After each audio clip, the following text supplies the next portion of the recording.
Eu fui muito ligado a Ulisses Guimarães, que foi quem conduziu a aprovação da Constituição. Declaro promulgada o documento da liberdade, da dignidade, da democracia, da justiça social no Brasil. Que Deus nos ajude que isto se cumpra.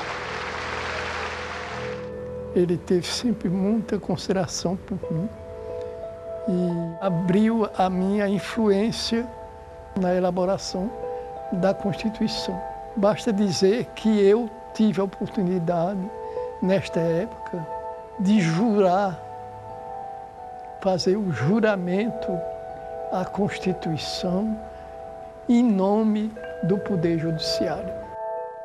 Defender, cumprir a Constituição, observar as leis, promover o bem geral do povo brasileiro, sustentar a união, a integridade e a independência do Brasil.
A trajetória do jurista Meyer, ela está muito ligada à própria trajetória do século XX. Se tomarmos como modelo o que foi proposto pelo historiador Eric Hobsbawm, o século XX começa em 1919, exatamente no ano que nasce Meyer.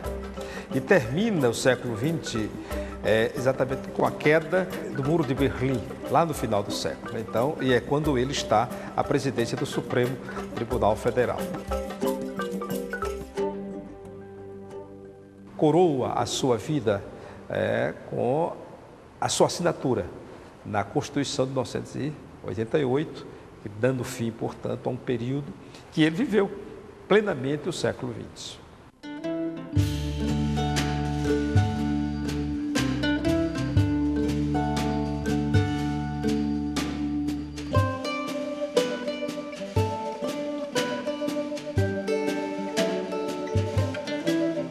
Nasci em Monteiro, antiga Alagoa do Monteiro, que fica na Cariri Velho, na Borborema.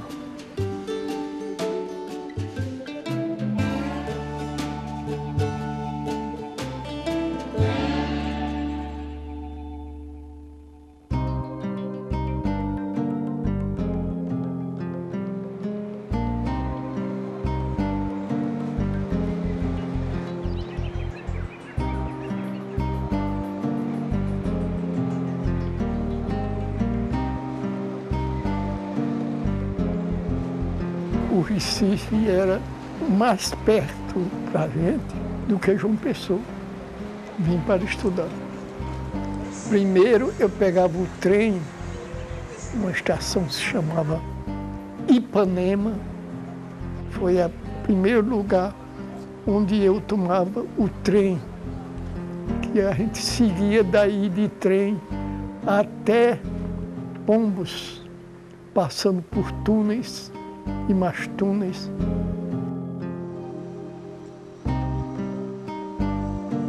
A minha mulher disse-me uma vez que eu devia me considerar pernambucano, porque vivi toda a minha vida aqui em Pernambuco. Então eu expliquei a ela que a Paraíba, Monteiro, minha terra, só produzia artigo de exportação. Recife é minha cidade, né? É minha cidade. O que não quer dizer que não valorize as demais. Mas Recife é minha cidade. Eu amo muito. Ele foi sempre um estudioso, pelo histórico que eu conheço dele. Sempre foi um bom aluno, sempre se sobressaiu. Ele foi o orador da turma dele de formatura, que antigamente tinha formatura do ginásio, né? Ele foi o orador da turma de bacharel. E ele, apesar de ser meio retraído e isso, mas ele sempre teve liderança, né? Ele teve sua formação inicialmente na Paraíba e posteriormente veio a Recife, estudando em 2 colégios diferentes. Eu fui interno no Colégio Salesiano de Recife. Uma vez, o meu pai chegou lá para me internar, porque nesse tempo eu queria estudar, não sei porquê, agronomia. Então, os padres do Salesiano disseram a meu pai, não, mas ele deve estudar direito, que é a vocação dele.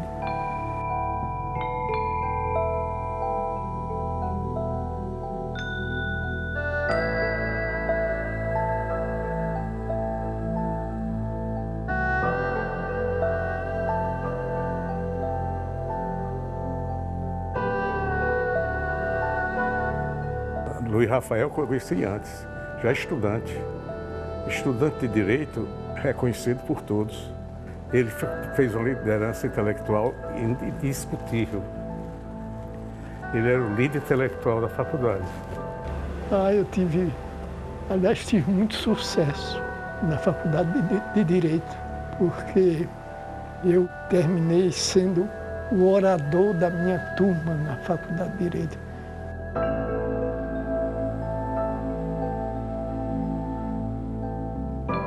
Modéstia à parte, eu sempre fui um grande orador.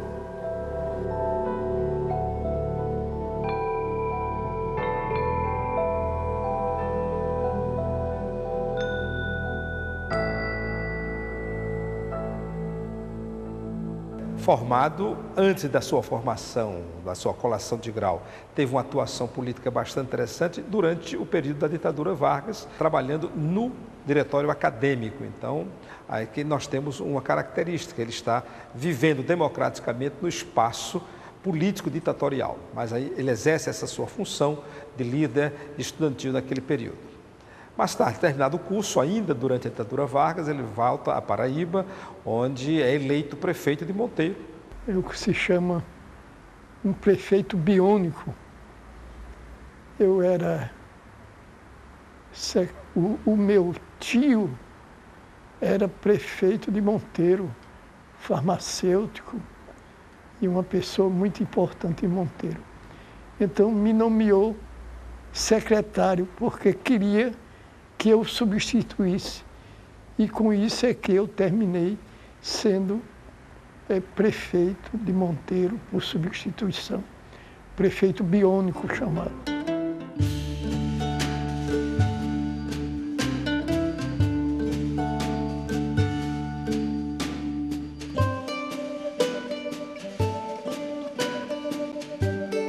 O que é que nós temos nesse período?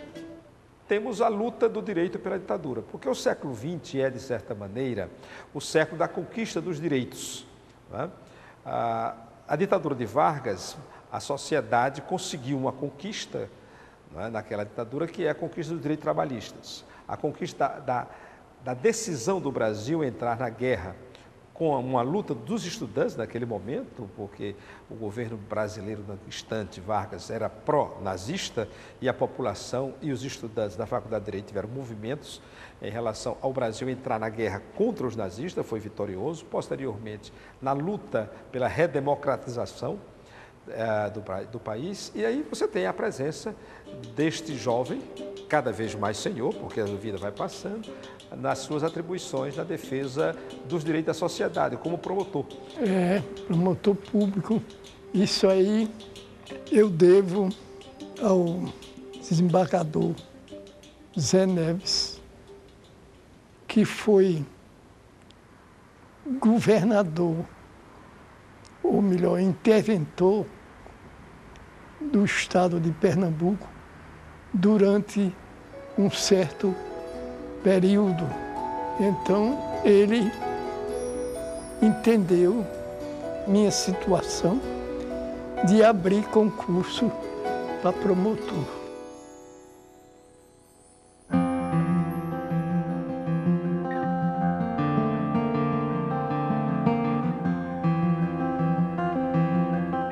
Eu não conhecia o Rafael, né? E papai conhecia, porque papai é desembargador, ele promotor, não é? E ele procurador. Então, eles se conheciam, mas eu não conhecia. Aí, quando terminou o concurso, né? Fui trabalhar no tribunal, né? E lá me encontrava o Rafael, né? Porque cruzava nos corredores e tudo. E eu frequentava a biblioteca, vez por outra ia fazer consulta. Ele também sempre gostou de biblioteca. Ela saía do tribunal, mas acompanhada pelo pai, até chegar em casa. Papai ia me buscar, me levar e me buscar todo dia de carro no tribunal. Então eu ficava mais ou menos atrás das árvores, acompanhando a caminhada dela. Agora eu vendo, fazendo o que estava vendo ele, né? Mas vendo que ele estava acompanhando até eu tomar o carro com o papai. Aí tomava o carro e ia para casa. Eu tive uma paixão muito grande, ela era muito bonitinha. O Rafael me chamava para jantar fora. Um restaurante chamado Noa Noa. Aí foi quando eu me engracei dela. O irmão dela teve de acompanhar, porque o pai era muito severo. Disse que confiava em mim, mas mandava o irmão para o irmão. Eu disse, papai, eu tenho vergonha. Ele disse, não, mas não fico com vergonha, não. Ele vai entender. Ele ainda disse assim, ele vai entender. Se quiser ir, vai com o seu irmão. E viemos e foi um jantar muito simpático e tudo, com música e coisa. E acabou o jantar, voltamos para casa e tudo. E Márcio se deitou no assento traseiro do carro. Fez que estava dormindo. E eu na frente com o Rafael. E aí o Rafael conversou, porque era a oportunidade que ele tinha. Estava no Rio. Então, aí se declarou mesmo, dizendo que queria, e isso, e coisa. E aí falou tudo. Márcio viu tudinho calado, disse nada. E ele chegou lá e ambientou a história em meu favor.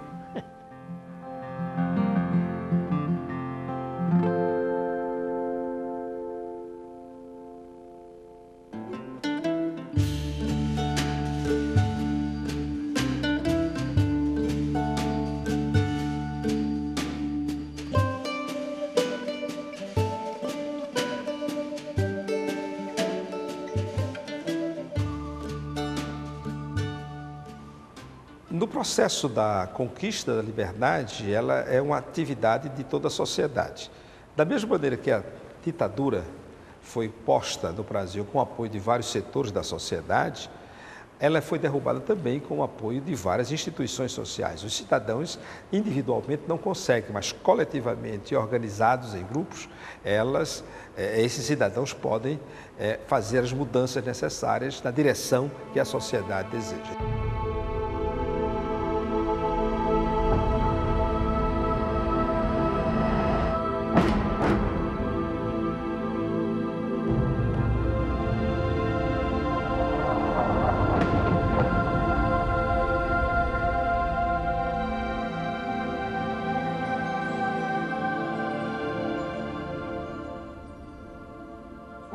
Quando surgiu a ditadura militar, todas as classes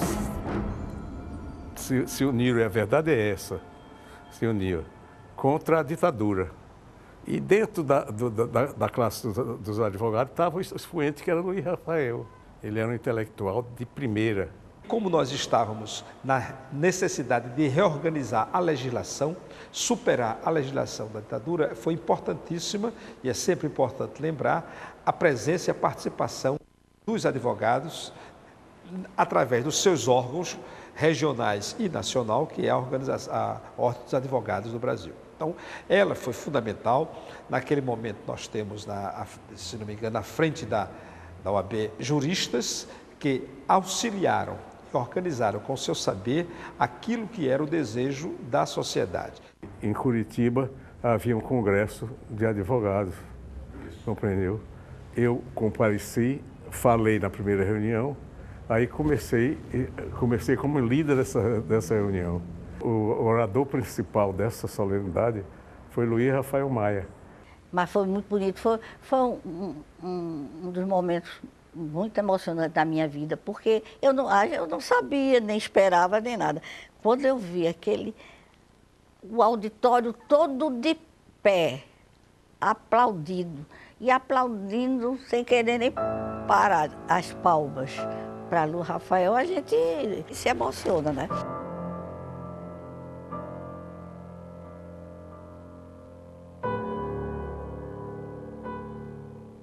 Quando deu início à ditadura de 64, ele continua em ação e agora nas qualidades de assessor de justiça de vários governos, ele abre caminho para os direitos dos consumidores. Então, é a sua trajetória, portanto, é uma trajetória que acompanha a sociedade. O Geisel, que me fez consultor geral da República, ele fazia tudo o que ele fazia, era em conjunto com o Golbery. Então, o Golbery me levou à presença dele e o Geisel, então, me perguntou se eu me achava capaz de ser consultor geral da República. Eu disse a ele que sempre me achava abaixo dos deveres do cargo, mas fazia o possível para cumpri-los. E ele gostou tanto que disse, está convidado para ser consultor-geral da República. O que eu achei assim mais importante, que foi o primeiro impacto assim de eu com aquelas honrarias de Estado, né? Na posse de consultor-geral da República.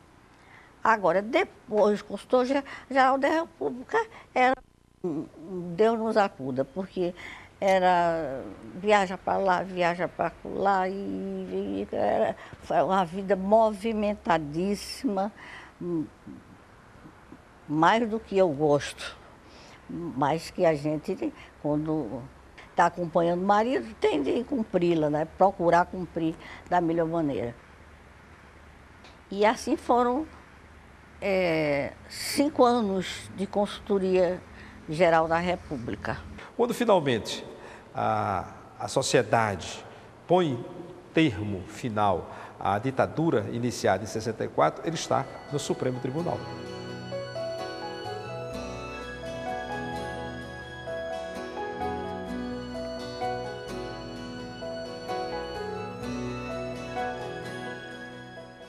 Quando se abriu a vaga no Supremo, que houve até uma reação muito grande dos paulistas, os paulistas queriam que a vaga fosse do ministro Gaúcho. O jornal gosta de fofocar, né? O próximo ministro do Supremo vai ser Moreira Alves ou Luiz Rafael Maia. Moreira Alves.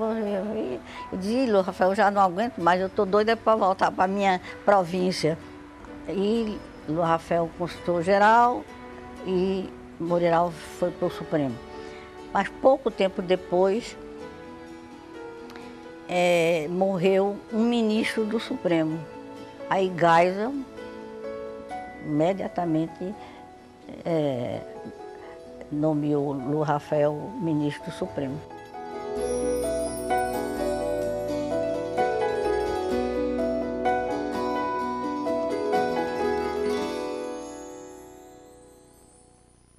A Constituição de 1988, ela definida pelo então presidente da Assembleia Constituinte, o deputado Ulisses Guimarães, como a Constituição Cidadã. Por que tem esse nome? Porque é uma Constituição que consagra efetivamente os direitos do cidadão. Ela não é centrada no Estado enquanto sim uma instituição de poder sobre a sociedade, mas foi a sociedade que conseguiu, de certa maneira, se impor ao Estado, estabelecendo direitos que antes não eram reconhecidos, seja na educação, seja na família, seja na proteção aos idosos. Quer dizer, há uma série de direitos que foram colocados ali que eram vindos das necessidades da sociedade. Então, por isso aqui ela é chamada de Constituição Cidadã, porque ela reconhece os direitos do cidadão.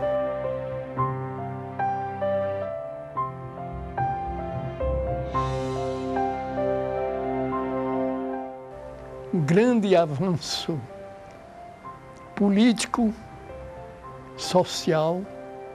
Eu sou entusiasta dessa Constituição. Foi um grande passo que nós demos à frente na jurisdição do país. O fato de que o Maia coloca a sua assinatura nesta Constituição é mais uma vitória pessoal dele, e ele confirma desta maneira aquilo que era o desejo da sociedade, uma sociedade em que cada um dos seus membros seja um cidadão pleno. O ápice da carreira dele foi ministro do Supremo, porque ser um ministro da mais alta corte de um país é uma coisa muito boa. E eu que fui criada no mundo do direito, então eu sempre valorizei muito, sempre dei muita força a ele.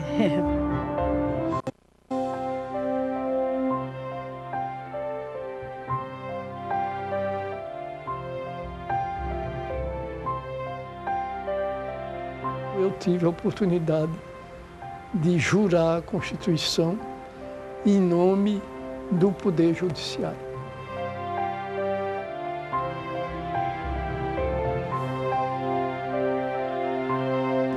E eu me lembrarei sempre com saudade desse momento de minha vida.